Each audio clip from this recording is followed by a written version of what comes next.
할렐루야. 신앙의 본질은 뭘까? 신앙의 본질은 뭘까? 전 예배입니다.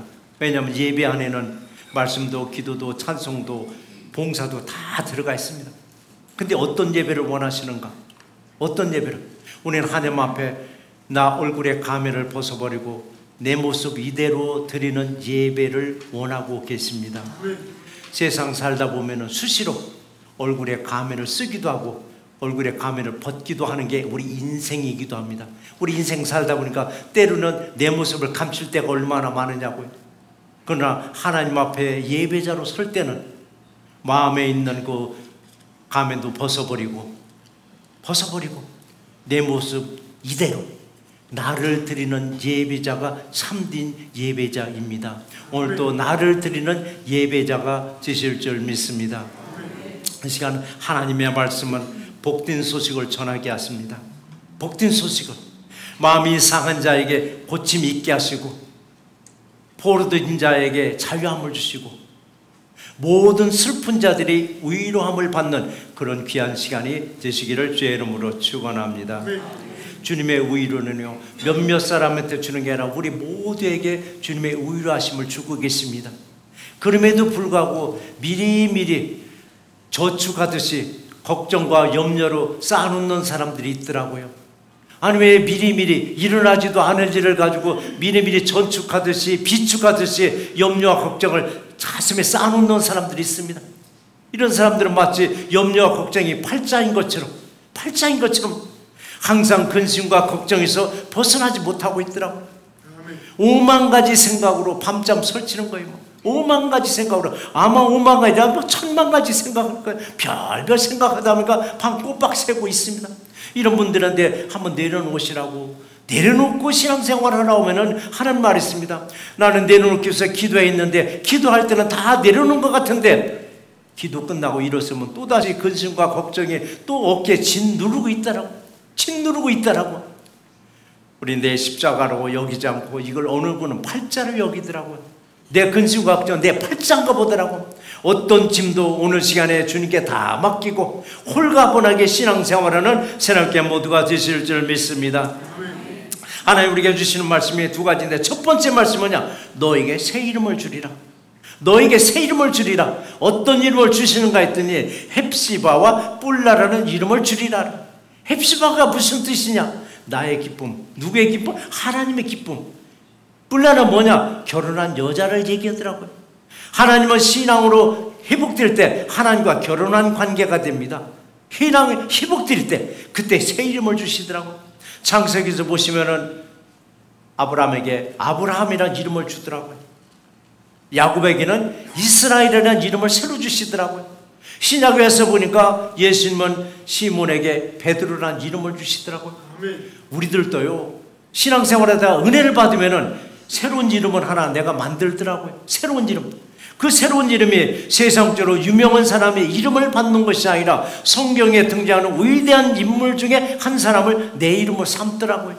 그래서 물어보죠. 왜 성경에 등장하는 위대한 인물 중에 한 사람을 이름으로 쓰느냐 했더니 그분들의 삶을 담고자 해서 이름을 지었더라고요. 그런데 우리는요 그 이름을 받을 때 잘 생각하셔야 돼요. 그분들의 축복만 생각하고 이름을 짓더라고요. 근데 그분들이 위대한 인물들이 그냥 축복받은 게 아니에요. 어마어마한 고난을 겪었습니다. 고난도 우리가 본받을 각오를 했을 때 그 이름을 써야 되는데 고난은 생각하지 않냐고 축복받은 것만 생각하고 이름을 쓸 때가 있더라고요. 어쨌든 내가 성경에 등장하는 위대한 인물을 썼으면 그 인물대로 살아가는 우리 모두가 되실 줄 믿습니다. 그렇기 때문에 우리는 하나님과 나와의 관계 어떠냐고요. 하나님 나와의 관계가 회복되면은 하나님과 나와의 관계가 신랑 신부가 됩니다. 하나님은 내 신부가 되고 신랑이 되고 나는 신부가 되고 바로 유대 땅이 회복될 때 하나님은 신랑이 되고 유대 민족들은 신부가 되게 하더라고요. 오늘날 저와 여러분들은 바로 예수가 나와의 관계는 과연 신랑 신부의 관계인가? 아니면 그냥 아는 예수인가?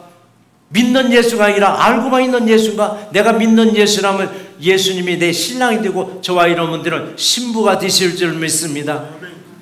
나와 예수님과의 관계가 이렇게 회복된다면 다시는 버림받은 자가 되지 않냐고 황무지가 되지 않게 하리라고 말씀하셨는데, 오늘 본문에서 누가 누구에게? 하나님이 이스라엘에게. 이스라엘은 바벨론을 통해서 버렸습니다. 하나님이 이스라엘을 버렸습니다. 버릴 때 하나님의 직접 버린 게 아니라 이스라엘을 통해서 버리시더라고요. 그리고 버림받았고는 다시 회복되는 기간이 장장 70년 걸리더라고요. 장장 70년 걸리는 거예요. 그러니까 내 세대에서 회복이 아니라 다음 세대에서 회복이 될 만큼 긴 기간을 통해서 이스라엘이 회복되는 과정을 우리가 볼 수 있었지만, 우리는 항상 회복되는 축복이 우리의 모두에게서 임하기를 주의 이름으로 축원합니다. 이처럼 하나님이 원하는 방향이 있습니다.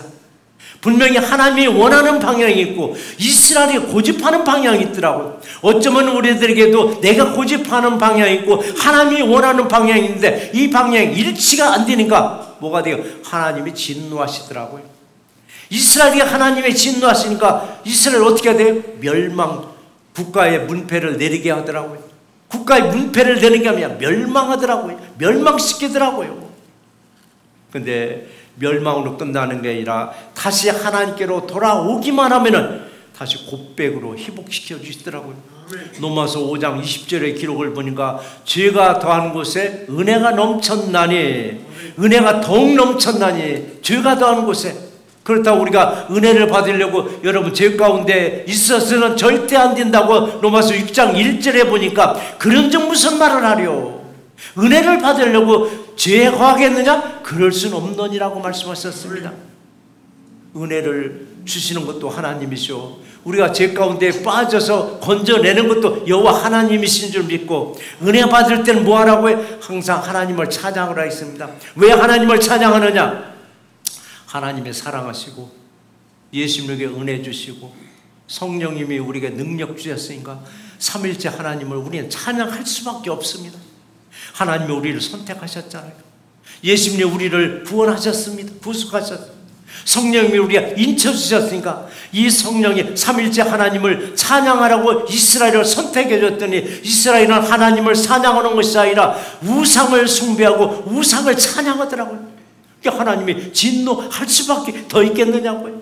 진노할 수밖에. 그러니까 이스라엘이 잘못된 길로 가는 것을 경고하고 경고해도 돌아서지 아니하니까 지멋대로 가든지 말든지 방관할 때가 있더라고요. 우리도 마찬가지예요. 처음에 신앙생활 때는 잘못되는 걸 알고 자꾸 바로 잡아주는데 계속 잘못되는 거 하니까 하나님이 눈 감아버리더라고요. 눈 감아버리더라고요. 그런데 네가 어디로 가든지 내가 너와 함께 하리라는 약속이 있는데 왜 자꾸 방치하고 방관하고 눈 감고 있으느냐? 왜 도와주지 않고 외면하느냐? 아니더라고요. 외면하는 길이 그 사람을 도와주는 경우가 있더라고요.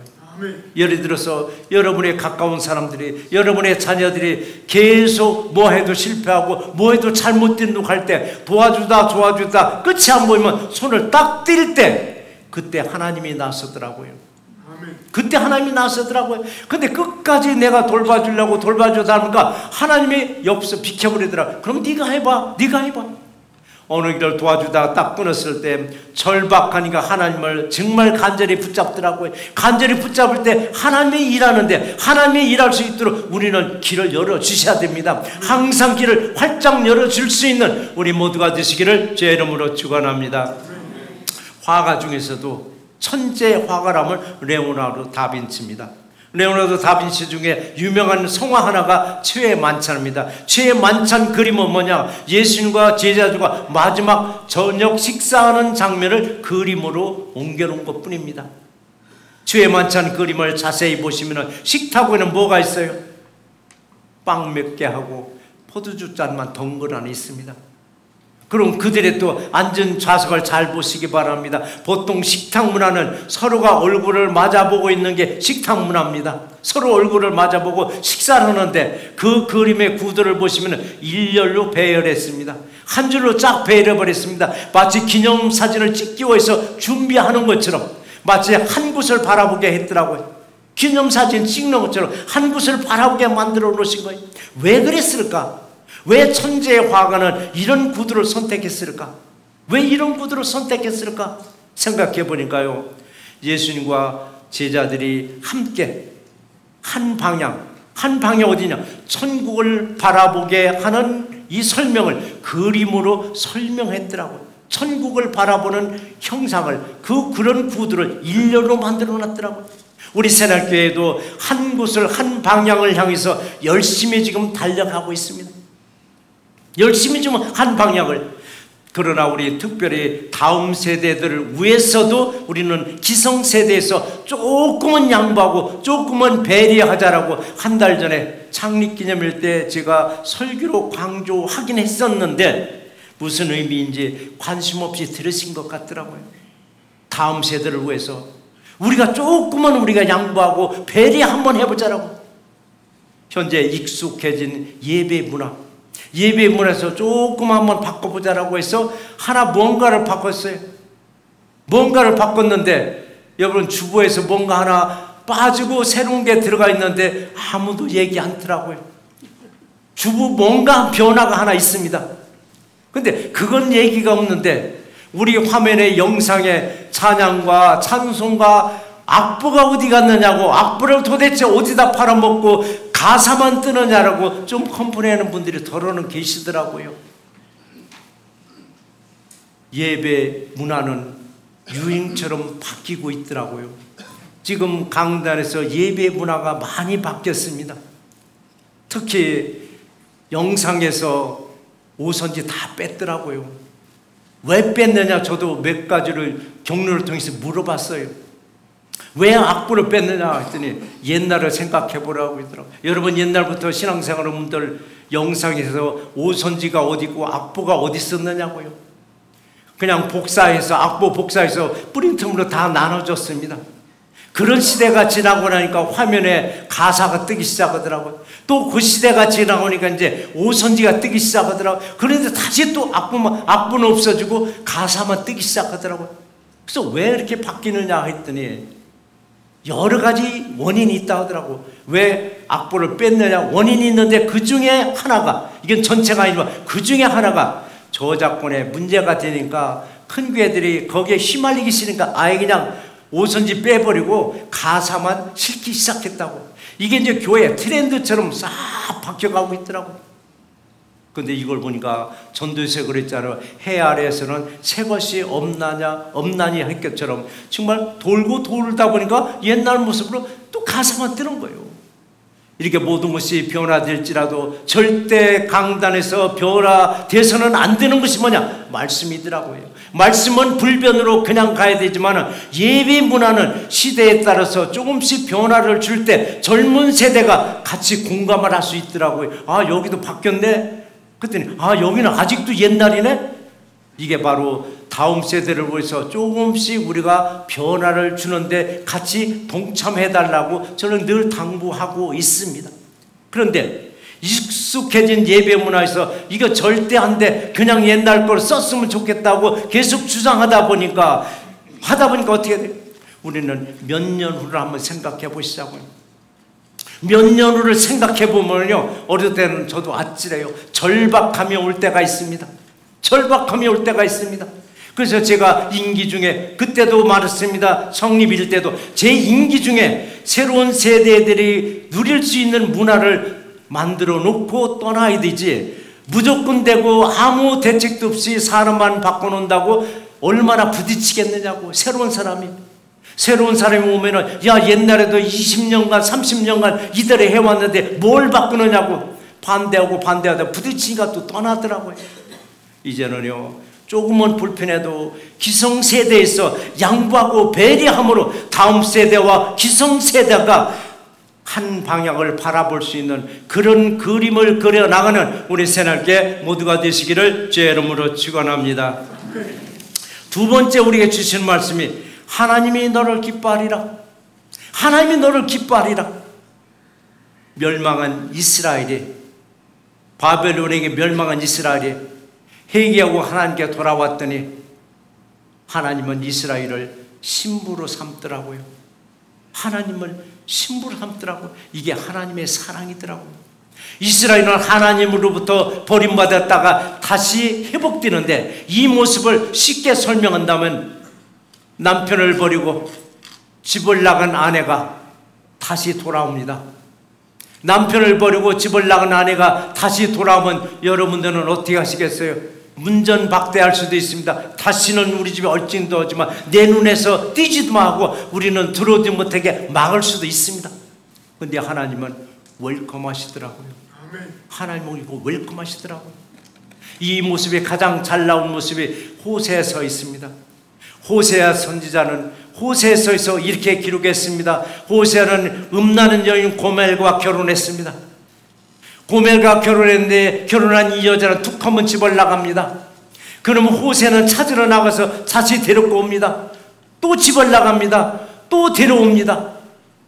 예수님도 잃어버린 한 마리 양을 찾아 나셨듯이 이게 하나님의 사랑이더라고요.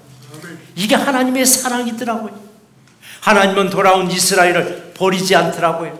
버리지 아니하고 영원한 신랑과 신부의 관계를 맺고 기뻐하시기를. 어떻게 기뻐하는가 했더니 5절 말씀 같이 한번 읽어보시겠습니다. 신랑이 신부를 기뻐한 같이 네 하나님이 너를 기뻐하시리라 라고 했습니다.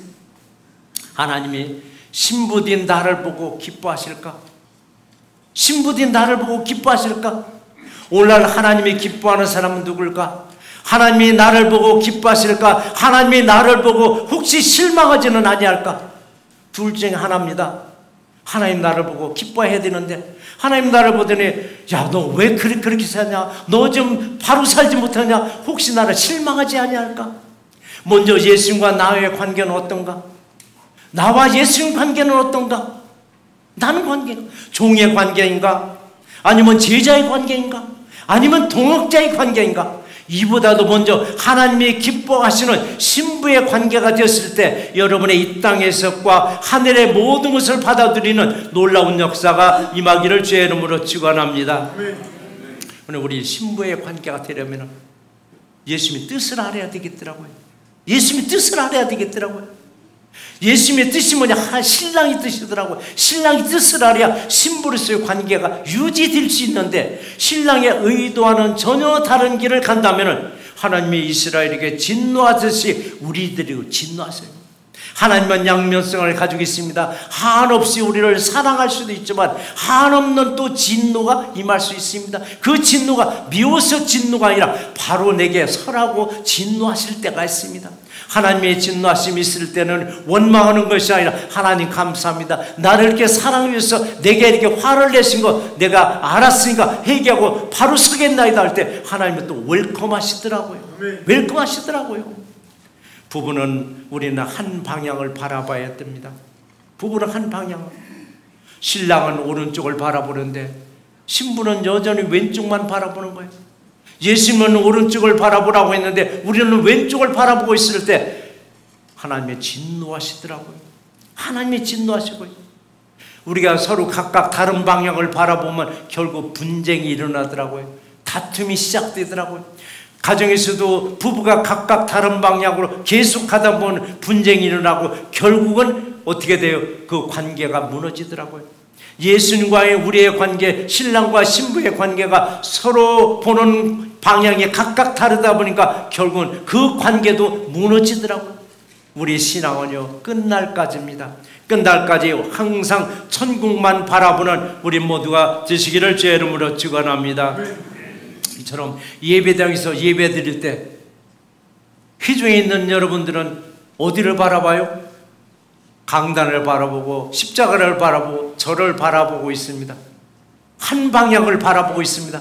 그런데 반대 방향으로 바라보고 있는 분들이 계십니다. 우리 성가대 대원들은 어디를 바라봐요? 회중을 바라보고 있더라고요. 사실은 회중을 바라보는 게 아니라 저 화면을 보고 저를 바라보고 있는데 저를 바라보다가 심심하면 회중을 바라봅니다. 회중을 바라보다 눈에 딱 띄는 사람이 있습니다. 딴짓하는 분들, 셀폰 가지고 이렇게 열심히 보는 분들, 불필요하게 그냥 푸시닥거리는 분들, 불필요하게 성경 뒤적거리는 분들, 태도가 불량한 분들 눈에 딱 띕니다. 그러면 회중석도 마찬가지요. 저를 바라보다가 무료하면 성가대석을 바라봅니다. 여기서 누굴 바라봐? 태도가 불량한 사람을 딱 눈에 띄는 거예요. 은혜가 안 된다고 합니다. 평소에 보면 참 은혜스러워 보였는데 태도가 불량한 모습을 보고 딱 은혜가 가신다고. 그런데 우리가요, 은혜스러운 눈으로 딱 바라보니까요, 다 태도가 양호한 분들만 눈에 띄니까, 그러니까 성가대 섰구나. 성가대에서도 희종을 바라보고 참 아름다운 모습이나 얼마나 좋으냐고요. 은혜스러운 모습만 보시고 서로가 칭찬해주고 서로가 위로해주는 그런 예배자가 되기를 주의 이름으로 축원합니다. 한 방향만 바라보라고 하나님은 이스라엘을 선택한 거예요.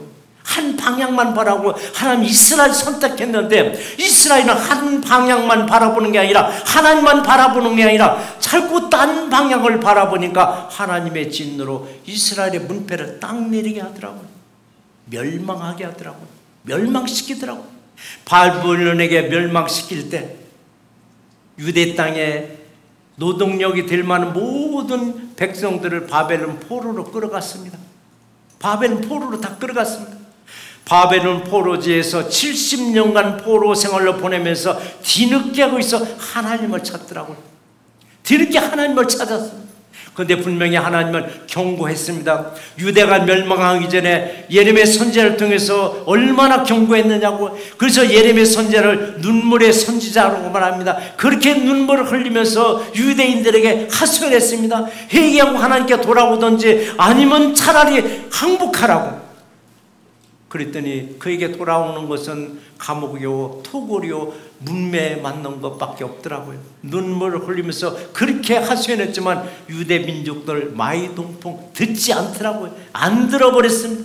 결국은 멸망이라는 고난을 통해서 하나님을 찾게 하더라고요. 우리들도 마찬가지로 잘 나갈 때 하나님을 더 찾았으면 얼마나 좋을까. 꼭 고난 중에 하나님을 찾게 하더라고요. 고난 중에 하나님을 찾았더니 하나님을 정말 또 웰컴하시는 거예요. 그래서 하나님은 참 속도 없으세요. 속도 없더라고요. 언제든지 회개하고 돌아가면 웰컴하고 받아주시니 얼마나 감사하냐고요. 이 하나님도 회개하는 이스라엘에게 새 이름을 주시더라고요. 저와 여러분들도요, 신앙생활하다가 정말 고난을 겪으면서 새로운 각오로, 정말 새로운 각오로 일 좀 해야 되겠다 싶을 때는 여러분도 이름을 한번 바꿔보시기 바랍니다. 성경에 등장하는 위대한 이름 중에 나도 이분을 본받아서 나도 이름을 바꿔보겠다고. 그게 뭐냐? 새로운 각오더라고요. 새로운 각오로 한번 신앙생활 해보겠다고. 이럴 때 하나님은 놀랍게 더 빠른 회복의 역사가 임할 줄 믿습니다. 이스라엘이 회개하고 하나님께 돌아왔을 때 하나님은 이스라엘에게 새로운 이름이 뭐냐? 헵시바와 뿔란한 이름을 새로 주시더라고요. 그리고 하나님과 결혼한 관계로 회복시켜 주시면서 황무지가 옥토가 되게 만들더라고요. 70년간 황무지였던 그 땅을 옥토로 만들어 주시더라고요. 회복시켜 주십니다. 그런가 하면은 3절 말씀도 같이 한번 읽어보시겠습니다. 너는 또 여호와의 손에 아름다운 관, 네 하나님의 손에 왕관이 될 것이라 라고 했습니다. 구원의 사람들, 저와 여러분들에게는 여호와 하나님께서는 아름다운 관이라고 했습니다. 그리고 하나님의 손의 왕관처럼 가장 존귀한 모습으로 여러분을 대한다고 말씀하셨으니까 항상 하나님의 존귀했으면 왕관의 역할을 감당하는 우리 모두가 되실 줄 믿습니다. 우리가 예수 믿고 거듭난 사람들에게는 요한복음 3장 18절에 그랬습니다. 그를 믿는 자마다 심판을 받지 아니할 것이라고 했습니다. 심판을 받지 아니할 것이요. 언젠가는 그 앞에 설 날이 옵니다. 언제는 그 앞에 설 날이 오는데 우리는 심판을 받지 아니할 것이라고 했으면 얼마나 할렐루야냐고요. 신앙으로 거듭난 이스라엘을 하나님께서는 동반자로 세우셨습니다. 어떤 동반자? 신랑과 신부의 관계로 세우셨습니다. 여호와 이름도 마찬가지입니다. 우리의 신랑은 예수이십니다. 우리는 신부입니다. 우리의 마지막 관계입니다. 이게 마지막 관계가 뭐냐? 신랑과 신부의 관계입니다. 오랫동안 상처하시고 이혼하시고 혼자 사는 분이 계시길래 재혼 안 하셔요 그랬더니 그분이 뭐라고 하냐면 내 신랑들은 예수님이 있는데 내가 무슨 재혼을 해. 나 신랑들은 예수님과 살으니까 너무 행복해. 난 딴 생각도 없어 그러시더라고요. 여러분 혼자 계시는 분들 신랑들은 예수님이 계시니까 외로움 타지 마시고 외로움 타지 말고 항상 하나님께 감사하시기 바랍니다. 내 신랑들은 예수님이 계시는 얼마나 감사하냐고요. 감사했을 때 여러분에게 더 큰 은혜를 또 내려주실 줄 믿습니다. 신랑 신부의 관계, 이보다 더 가까운 게 어디 있냐고요. 얼마나 가까운 관계냐고요.